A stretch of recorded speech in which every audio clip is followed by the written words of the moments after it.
Hi, this is Amy of Amy Nicole Floral, and today on this episode I am going to talk all about how to do the grid method. The grid method is an awesome, inexpensive way to prepare your container to design into.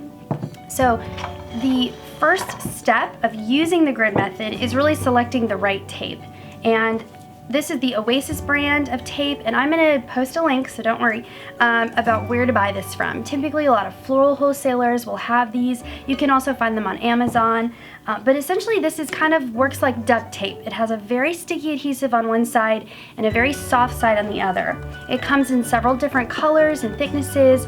A favorite and a common one is sort of this dark green. It also comes in white, and one of my favorites, clear. So I'm going to show you exactly how to do it and give you some examples of how this may work with other containers. Now, one of the reasons the grid method works so well is that you can pretty much do it on any type of container that has a wide opening, and it's going to allow you to put your flowers in and hopefully stay where you put them. So when you're working on a container like glass, like we have here, I'm going to show you a trick and one of the most common ways to do this. So you're going to start your tape at the very top here. You're just going to go around all the way around the lip of the container. And what this is doing is it's creating a place for the tape to be taped to. Things like glass or very porous surfaces like ceramic or cement, sometimes this tape does not want to stick to it, especially this clear plastic one. So when you first rim the vase with tape, you're essentially taping again to the tape, and we're going to tape again at the very end, and then this is really going to keep the tape secure, and I'm going to show you an example of that. So I'm going over the top now. I'm only going down about 1/4 inch on all sides, and my favorite way to tape, or I would say the size of the squares that you're making, is really about 1.5 to 2 inches. I think if you make the squares or the grids too small, you really can't get your flowers through. If you make the squares too large, then you really, it's essentially an ineffective technique because then everything's flopping around. So my grid's done. Over the top, very quick, very inexpensive. Now, if I was to leave it like this, that would be okay. But really the most secure way is to then go ahead and tape over one more time, basically tacking down all those little ends.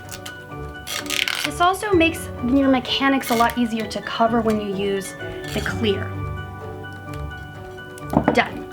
Then you can add your water and you're ready to start designing. You can do this ahead of time if you have a busy holiday coming up or lots of arrangements to make. This is something really fast and easy that just about anybody could do. Now, I do like using the waterproof options as well. They are pretty sturdy and they're waterproof, so you really can't get them out if there's water in that vase. Another great option is, if you don't want your mechanics to be seen, is to tape to a grid tape method over a liner.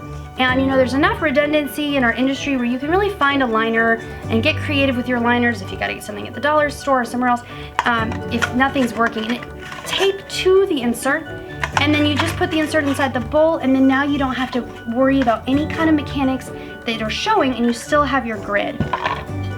This is an option with the white tape. Again, 1.5 to 2 inches on the square. I've gone all the way around. This is a very porous material. If I would have just done a grid without doing that neck, it wouldn't have stuck. Let me show you just how strong that is. I'm really pulling on that, and it is really solid. So next time you need a great mechanic that's inexpensive, affordable, easy to do, try the grid method. If you like this video, like it, share it with your flower-loving friends, and of course subscribe so you don't miss out on any of the good tips and tricks coming your way. Thanks, see you next time.